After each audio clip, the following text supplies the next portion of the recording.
નમસ્કાર વિદ્યાર્થી મિત્રો, આજે આપણે ધોરણ 8ના ગુજરાતી વિષયના એકમ 14 સારા અક્ષરના ભાગ 3માં બાકી રહેતા પાઠના ભાગની સમજૂતી મેળવીશું.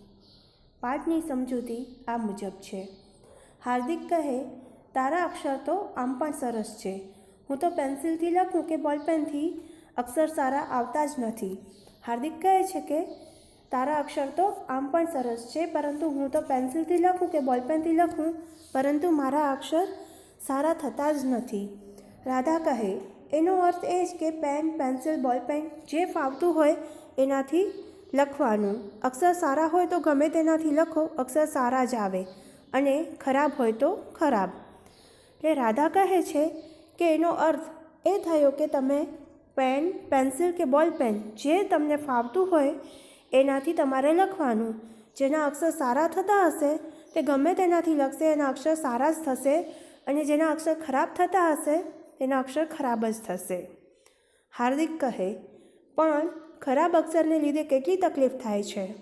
હાર્દિક કહે છે, પણ ખરાબ અક્ષરને લીધે બહુ જ તકલીફ થાય છે. ધવલ કહે, કેમ?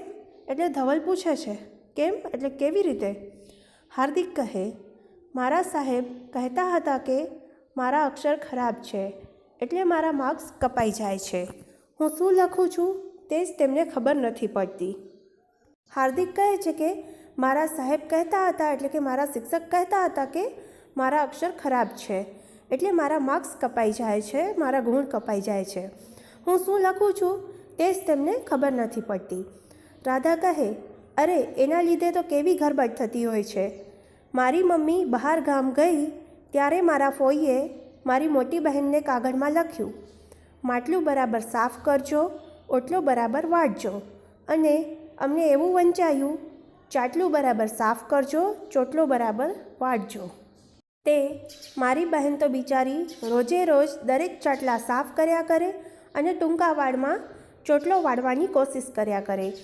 બિચારી એવી કંટાળી ગઈ કે વાત જ નહીં. ચાટલું એટલે દર્પણ, અરીસો. રાધા કહે છે કે ખરાબ અક્ષરોના લીધે તો બહુ જ ગરબડ થતી હોય છે, અને ઉદાહરણ આપતા કહે છે કે મારી મમ્મી બહારગામ ગઈ ત્યારે મારા ફઈએ મારી મોટી બહેનને કાગળમાં લખ્યું હતું કે માટલું બરાબર સાફ કરજો અને ઓટલો બરાબર વાળજો, પરંતુ એમના અક્ષર સારા ન હોવાથી અમને એવું વંચાયું કે ચાટલું એટલે કે અરીસો બરાબર સાફ કરજો અને ચોટલો બરાબર વાળજો. તેના લીધે મારી બહેન તો બિચારી રોજે રોજ દરેક ચાટલા એટલે કે અરીસા સાફ કર્યા કરે અને ટૂંકા વાળમાં ચોટલો વાળવાની પ્રયત્ન કર્યા કરે, અને બિચારી બહુ જ કંટાળી ગઈ કે વાત જ ન પૂછો.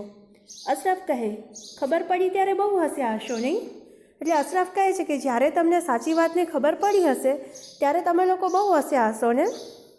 રાધા કહે, હાસ તો, પણ કોઈ વાર ઓળનું ચોળ વેતરાઈ જાય તો? ઓળનું ચોળ થવું એટલે ધારણા કરતાં સાવ ઊંધું થવું. રાધા કહે છે, હા, પણ કોઈક વાર ધારણા કરતાં સાવ ઊંધું થઈ જાય છે, અને એના લીધે ઘણી જ મુશ્કેલીઓ સર્જાય છે. હાર્દિક કહે, મેં એકવાર સાંભળ્યું હતું કે એક જણે ગામડે કાગળમાં લખ્યું કે ઢોરને બરાબર ચારજો, અને ત્યાં એવું વંચાયું કે ઢોરને બરાબર મારજો. તે એમાં બિચારા ઢોર માર ખાઈ ખાઈને અધમુવા થઈ ગયા. મેહુલ કહે છે, અડધા મરેલા શક્તિહીન. હાર્દિક કહે, મેં એકવાર સાંભળ્યું હતું કે એક જણે ગામડામાં કાગળ લખ્યું કે ઢોરને બરાબર ચારજો, અને એ ભાઈના અક્ષર ખરાબ હોવાને લીધે ત્યાં એવું વંચાયું કે ઢોરને બરાબર મારજો. તે એમાં બિચારા ઢોર માર ખાઈ ખાઈને મરેલા જેવા થઈ ગયા. મેહુલ કહે, એટલા માટે તો ગાંધીજીએ કહ્યું છે કે ખરાબ અક્ષરો એ અધૂરી કેળવણીની નિશાની છે. મેહુલ કહે છે કે એટલા માટે તો ગાંધીજીએ કહ્યું છે કે ખરાબ અક્ષરો છે તે અધૂરી કેળવણીની નિશાની છે. તમે ભણેલા હોવા છતાં પણ અભણ લાગો, અડધા ભણ્યા હોય એવું લાગો. હાર્દિક કહે, પણ ગંદા અક્ષર સુધારવા હોય તો શું કરવાનું? એટલે હાર્દિક કહે છે, પણ ગંદા એટલે કે ખરાબ અક્ષર સુધારવા હોય તો એ માટે શું કરવાનું? સોનલ કહે, મારા દાદી એવું કહેતા કે સવારે વહેલા ઉઠીને ઠંડા પાણીમાં હાથ નાખી દેવાના, અને હાથ ઠરી જાય પછી એવા હાથે ધીમે ધીમે સરસ રીતે લખવાનું. ત્યારે સોનલ કહે છે કે મારા દાદી એવું કહેતા હતા કે સવારે વહેલા ઉઠીને ઠંડા પાણીમાં હાથ નાખી દેવાના, અને હાથ ઠરી જાય પછી એવા હાથે ધીમે ધીમે સરસ રીતે લખવાનું. અહીં આપણે પાઠની સમજૂતીમાં વિરામ લઈશું.